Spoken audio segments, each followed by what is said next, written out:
One night I went to bed alongside my beautiful soulmate wife that I just celebrated our 10-year anniversary 2 months earlier in India and Nepal, traveling sacred and spiritual sites. I lived a spiritual life. I was successful. I owned my home. I had a lot of things going for me. Went to bed that night, and 16 hours later, I was in ICU in a stage 3 Glasgow coma. When my family was being told that I would never wake up, and if I did, I'd probably be vegetative. My life went from light to dark in an instant. On June 19th in 2013, I was killed. Dead, mangled, bloody, dead on the street, and killed. I was in my corner office, working as a private practice counselor. Several years before, I had abandoned my construction career that was pretty lucrative, but it wasn't fulfilling for me. So I began this hypnotherapy thing and helping people quit smoking and lose weight, and it turned into something very profound as I was helping save lives from addiction, poor behaviors, relationship issues, all kinds of things. And I became very successful at it, and it was very fulfilling for me. So I'm working in this private office overlooking a park when I started in a sublet kind of thing. And I get 3 clients that morning that text me to reschedule. That happens, but never 3 in a row. Suddenly I had several hours to kill. I was back to back all day with clients, so I didn't bring any extra work with me to the office that day. That morning, I rode my motorbike to work. I have a very unusual motorcycle from Italy. I rode my bike to work, and I suddenly had a few hours to kill, so I decided to go up the street to the clinic and get a physical that I was kind of overdue for, just a routine kind of thing. Went downstairs in the parking garage, got on my bike, pulled out, and for the first time in 7 years in that office, I turned right instead of left. To this day, I do not know why. Never did I ever do that, because the left turn was quiet side streets into town. The right turn was intersections and boulevards. I never did before, I never did since, and I don't know why to this day why I did that day. About 3 or 4 blocks later, I pulled up to an intersection, and I had a green turn arrow just for me in the left lane. I was the only person in the left lane. And as I eased out to make the turn, a full-size SUV went through the light on the other side and hit me in the face, killing me instantly. Life can go from light to dark in an instant. On the corner was a tire store, and there was a man standing out front of the tire store on his cell phone. He was only there that morning because his daughter persuaded him, reluctantly, to get tires on her car to help her. And he was standing outside waiting on the cell phone. Saw the accident occur, was the first man on the scene. His name is Pastor, I call him Pastor Tom because he's a pastor of all the people being on the corner that day. As he ran over to the scene, people started yelling at him, leave him alone, paramedics are on their way. And he started pulling me out and said, screw it, God put me here for a reason. He saw that I was dead, bleeding from my eyes, my nose, and my mouth, and began reading me my last rites to send me to heaven. On the other corner is a Jack in the Box restaurant. 2 paramedics at the front of the drive-thru line were getting lunch that day. Had they been in the back of the line or wanted tacos instead of burgers that day, I wouldn't be here. They're on the scene in seconds, bring my body back to life. I choose my words very carefully. My body was being brought back to life. My mind, my spirit, my consciousness, my chitta had catapulted on the moment of impact. I did not have the out-of-body experience hovering above and watching the accident scene, being revived. I catapulted to the other side instantly. I was like, fuck this, I'm out of here. The paramedics brought my body back to life, and I was in a stage 3 Glasgow coma. That's synonymous with death. EMTs literally shrug their shoulders at that point and say, it's up to God now. It's important to note that these little string of miracles, pastor on a corner, the paramedics on a corner, my right turn instead of left for the one time in 7 years at office. And also the shirt I was wearing was this one, the Museum of Death. I have a collection of t-shirts from around the world, from places that I've been. Stonehenge, the Great Hadron Collider in Switzerland, little mementos that I have, and this is the one I chose that day. The paramedics sheared it off of me. My editor for the book stitched it back together for me to make it look like Frankenstein's monster. So I'm wearing it today because I'm still here. just by that Jack in the Box was another man standing on the corner, a young man. His name is Sam. Sam's my son's best friend. Sam called my son and said, Brandon, your dad's been in an accident. He said, how do you know it's my dad? He said, it's his bike. No one has a bike like that. This young man, Sam, didn't live anywhere near that part of town, never goes to that part of town. The only reason he was there because that day he had an appointment at the DMV right behind the Jack in the Box. It was out in the corner. This is how my family found out I was going to the hospital, because otherwise my phone and everything was scattered in the accident. They took me to ICU. Now, my body is in a coma, and I'm in ICU. My family comes to the hospital, my partner of 10 years and my son, and they're met by 2 doctors and a priest, not a good sign, and told, if he ever wakes up, which he probably won't, no one has, from a DAI, brain trauma, diffuse axonal injury, where the white and gray layers of your brain separate, plus a stage 3 Glasgow coma. I'm literally a medical miracle. My partner, she went into instant denial and said, okay, great, we'll take him home soon. And her daughter said, did you not hear what the man just said? Meanwhile, this is going on the planet Earth, and I'm in the spiritual realm. I'm in a dimension that I now call the portal, the in-between state between life and death. The Tibetan Buddhists call it the bardo. Western religions refer to it as purgatory, an in-between state. And I am fully conscious and aware, interacting with and having telepathic conversations with what I call Akashic agents. You could call them angels, whatever you like. I refer to them as Akashic agents, the Akashic space where all knowledge and time is stored. And I'm in direct contact with them and I'm comforted and I'm at peace. I have no desires in this dimension. No wonder why people don't want to come back from the near-death experience, because on the other side is beautiful, it's peaceful, and you have no desires. And you see with clarity, objective clarity, how reality is and should be. And on earth it's not. It's a very distorted place in the material realm. I was given an incredible offer by these Akashic agents. The life review is a standard feature of the near-death experience where you see your life pass before your eyes. And the reason this happens is because these spiritual administrators that facilitate these events, they want you to learn and see, like Ebenezer Scrooge with the Ghost of Christmas Past.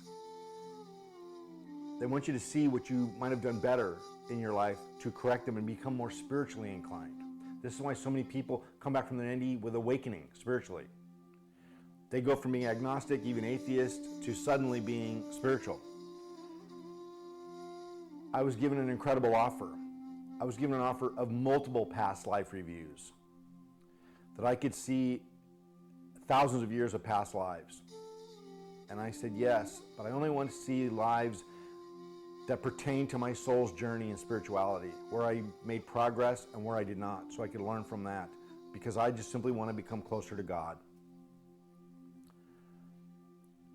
And I was granted this. And like a cinema, like an instant download, all this was in my mind. And I witnessed it. Thousands of years and hundreds of lifetimes. Incredible. I also had a life preview. I was given some visions of the various future options or destinies that I could have. If I live a spiritual life, it would unfold this way. If I lived a mature life, it would unfold this way. Again, Ghost of Christmas Future is showing Ebenezer Scrooge, this is what happens if you live the way you are. And that's why he goes back and changes. So many people do receive the life preview as well, but very few retain it and remember. I remembered all this vividly over time. We'll get to that. This is because before my death experience, I began my spiritual journey in this lifetime in my youth. By the time I was a teenager, I was already pretty much a religious scholar. Before I was 20, I was already proficient in tarot, astrology, numerology. In my 20s and through my 30s, I traveled to India, Nepal, visited sacred sites and temples simply to go there and meditate and be in these spaces. So I was deeply involved in my spiritual paths and methods and practices far before my near-death experience. It is possible this qualified me to have these extraordinary features to my near-death experience. And so it was somehow inferred to me that this is why I was given this opportunity to see these extra features that aren't usually offered to everyone in their NDE. And it was profound. I saw some of the most significant historical events in spirituality throughout history, and I saw the true origins of many of our religions and spiritual paths. Profound and beautiful things. When I came back, when my soul spirit was dispatched to my body, I was in a coma for 9 days. The entire time I'm completely conscious and aware. On the other side. Don't know what's going on earth, don't care. Don't want to go. I'm getting a sense of what's happening, and I do not want to go back because I know with the life preview what's waiting for me. Disaster. Please understand that the emotions that I have are not from my own traumas. I don't like to be a source of pain to those that I love. My son was working at his In-N-Out burger place when 19 years old and was called and told his father was in the hospital and was going to die. My partner, somebody that she relied on every day to make her life profound and complete and safe, she was told it was never going to come back.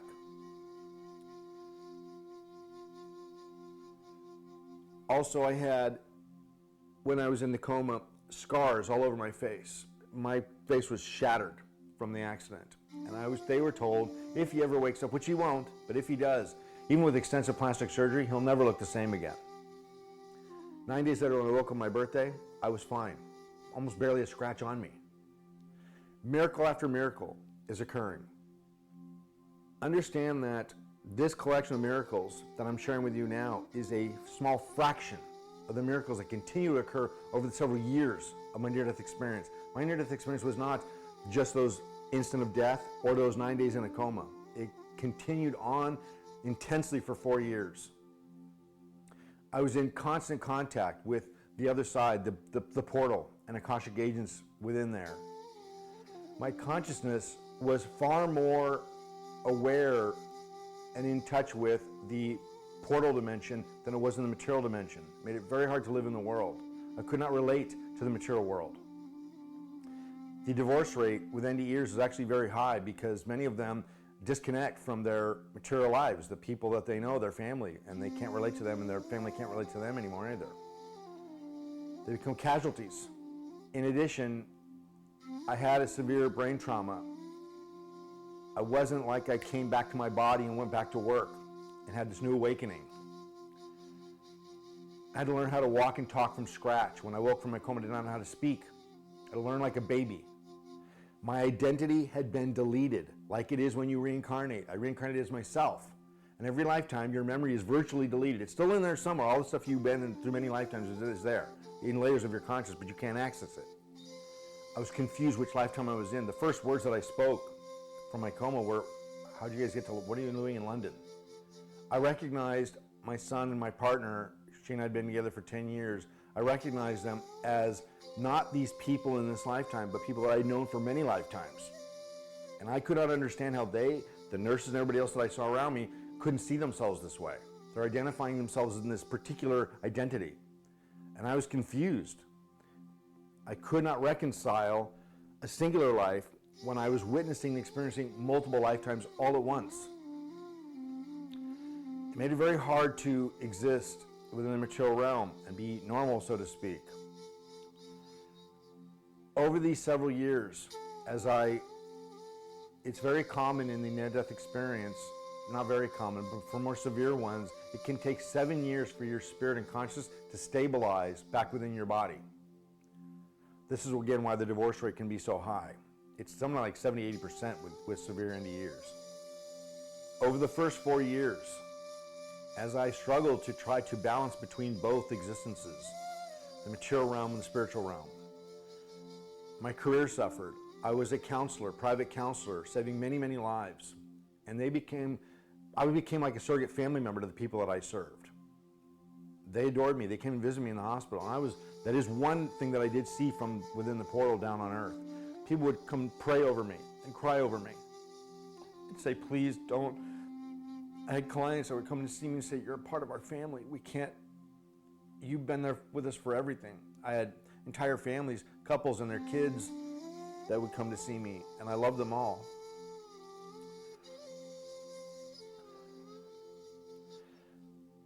I could not return to work. I had to learn how to walk and talk, and it was arduous and difficult. I was virtually strong and healthy. I had very few injuries from my accident. It was bizarre. Eventually, something emerged, and I have now four titanium bolts in my spine. And I had a very rather dark near-death experience after that episode, during that episode. The rest of the time, I'm with the light. I'm not seeing passed on loved ones. They moved on. And I just was taking a rest within the portal. Now let me segue for a moment. Allow me to briefly review my services. I serve my purpose on a sliding scale. All my services, books and readings are given to students and clients who seek me out for assistance regardless of what they can pay for them. Some pay nothing, some pay my professional fee, and some have exchanged their time to assist me with computer work or other assistance. Bottom line is, no one gets turned away. Anyone who seeks my assistance gets it. What I offer is really just one service, but in 3 forms. I offer guidance in books, readings, and counsel. I've published 5 books and 10 workbooks. I've been writing all my life. It is my passion. My latest book, Within the Portal, a near-death experience and guide to spiritual awakening. My near-death experience story is a collection of undeniable miracles, of triumphs and tragedies. Just what you've heard earlier is a small, tiny portion of the miracles that express themselves over my lifetime. My spiritual awareness and life's work began in my youth. Within the Portal tells about my progression from real organized religious dogmas to deep layers of spiritual mysticism, being a scholar and practitioner of occult systems that include ceremony and ritual, spiritual and practical alchemy, Kundalini and Tantra Yoga, Taoism, Buddhism, and others. This book explains how psychic tools like Tarot and Kabbalah's Tree of Life are actually tools for developing spiritual consciousness rather than just psychic readings. The story covers an epic journey from Southern California to the Pacific Northwest, ashrams in the U.S., and takes place in exotic lands within temples of India, Nepal, and Egypt. The story reveals the magic of soulmate love as well as the machinations of spiritual forces such as karma, reincarnation, the near-death phenomena, and of the power of divine love consciousness. This story is not a dry academic account of events and knowledge. It is a passionate sharing of documented miracle events. Even the divine power of miracles is explored and explained. It is emotional and moving. I literally died for this book and have given it my heart and soul as a gift to those who seek more than the supernatural or psychic phenomena and yearn for a personal, intimate union of their minds and hearts to a love that is not temporal but divine.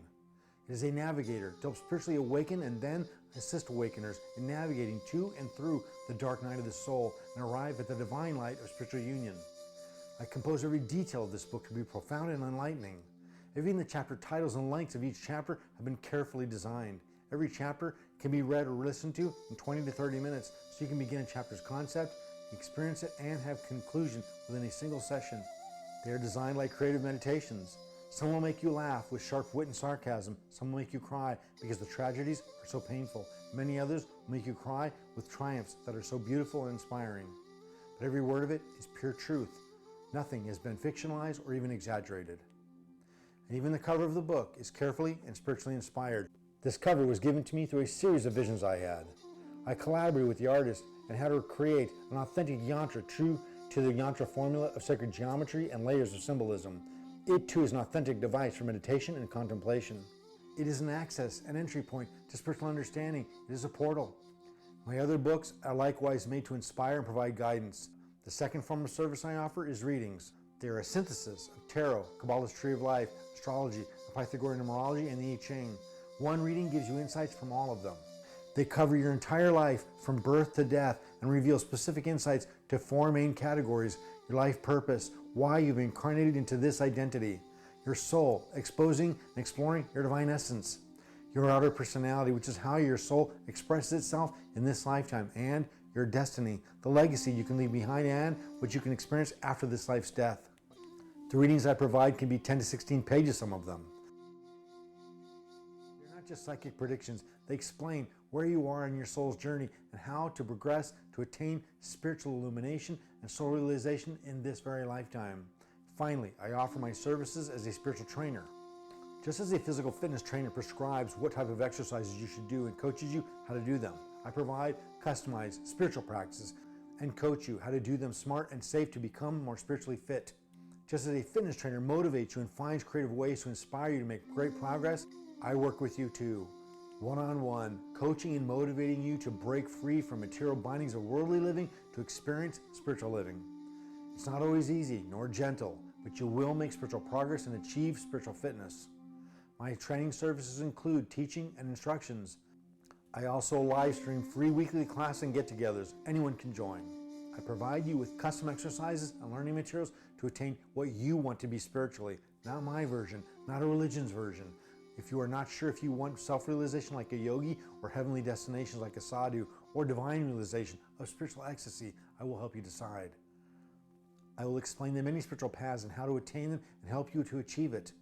Regardless of what someone pays me, whether it is money, a service, or nothing at all, I will give all that I have, my knowledge, my books, my instructions, and coaching from the heart. You give me what you can, and I will give you all that I have. A heartful connection with the divine is what protects me from spiritual despair. Serving other seekers who can benefit from my experience in life studies protects me from worldly despair. Only God's sweetness can satisfy my soul, but only satisfying other spiritual seekers can satisfy my humanity.